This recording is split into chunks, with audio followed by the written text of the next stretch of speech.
everybody, this is Mike with the One Stop Co-op Shop, and today I'm doing my monthly competitive review with Tag Team, an upcoming 1v1 fighting game. And disclaimer that I got a review copy of this one. So Tag Team is a mix of an auto battler and a deck builder, so think a little bit like Challengers. Each player drafts 2 characters from a selection of 12, and they get their initial cards as their starting deck, just a 2-card deck, and they shuffle their other cards together, and each of their 2 characters has a health total. If either character is knocked out, they lose. They also have a power pool, which is going to determine how much damage that character deals. They might also have extra tokens or abilities unique to their character. And in the actual combat, the players are simultaneously turning over the top card of their deck, sort of like war, comparing what happens. They might attack each other, block each other's attack, that kind of thing.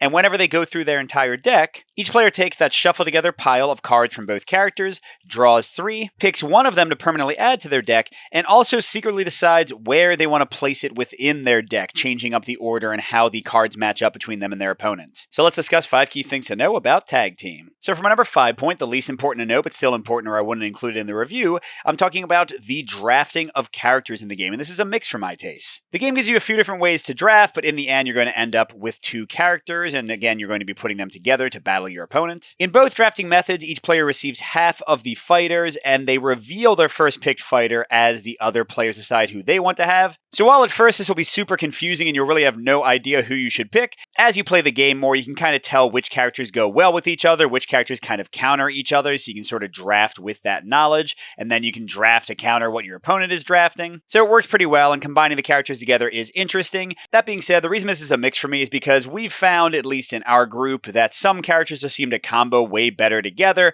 so we tend to sometimes pick the same people, and we tend to pick the same pairings. So I almost wish the drafting limited your options more, but hey, it's fine, and it's a pretty minor issue in any case. My number 4 point is the auto battling itself, and this is a pro for my taste, and this is kind of the main event of the game, flipping these cards up and seeing what happens, but because the players make no decisions during it, like literally none, you just do what the cards say and move on. That's why it's my number 4 and not higher, because I think there are more interesting things going on in the design here. But yeah, this works well, it is tense, it is exciting, seeing if your cards match up well or not, seeing what new cards your opponent added. The cards are super clear to resolve, they have iconography at the top, but a full description of what's happening at the bottom. And going through your decks, even when you've added a bunch of extra cards, is still incredibly quick, so it keeps the game moving in a nice fashion. My number 3 is also a full pro, and that's the actual deck building, adding these cards to your deck. This is a really, really interesting choice, and it is basically the only choice you make in the game, so it's good that it's so deep. But things you have to consider. First of all, you have to consider which character's card you want to add, because when your card comes up in the auto battling,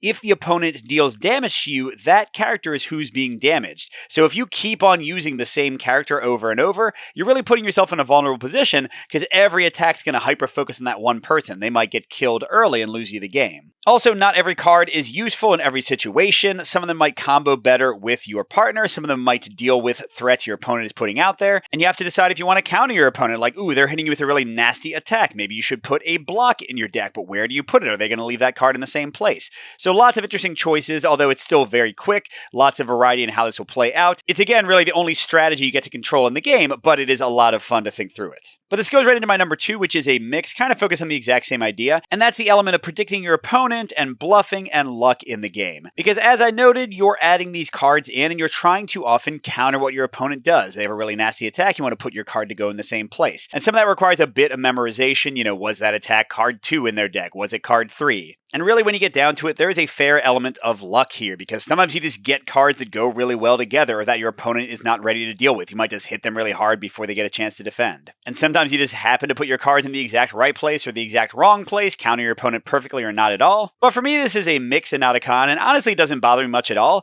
because the entire game takes 5 to 10 minutes generally, and we'll often play multiple matches in a row. So the element of luck and things maybe not going your way doesn't really feel that punishing. Just set up the game and try again. But my number 1 easily for the game are the characters themselves. Big pro, I love this. They are highly varied. You've got a berserker who turns into a bear. You've got Joan of Arc as a paladin healing people. You've got the Fey folk who have multiple little summons they can create to give them ongoing bonuses. Maman Brigitte, who cannot be killed if she takes too much damage. So you got to damage her just the right way. Mephisto's got this cool like black and white snake switching thing. Qingxi is adding up these ships to finally blast all her opponents. Wang Fei Hung uses his opponent's power against him. The Golem can tank for people. They got Gatling guns. Just like tons of stuff. Every fighter is interesting and fun and unique and different. They each have a big deck of unique cards. They each have their own unique elements. And you have an entire fighter's guide to describe it and talk about them more. But it's all simple enough that even with like the most complex characters, you're not really worrying very much. You still aren't having to learn very much to play them well. But for a little, very affordable package, having so many fighters that feel so unique and so exciting to experiment with is just awesome. So overall, you might enjoy Tag Team if you like 1v1 fighters, if you like games that are quick but still offer a lot of variety, a ton here in a very small package with so many fighters. On the other hand, if you don't love a lot of randomness, or if you want a game that gives you a ton of strategy and control, the auto-battling nature of this one doesn't really follow that too well. Thanks for watching, everybody. Good gaming, and I'll see you at the next stop.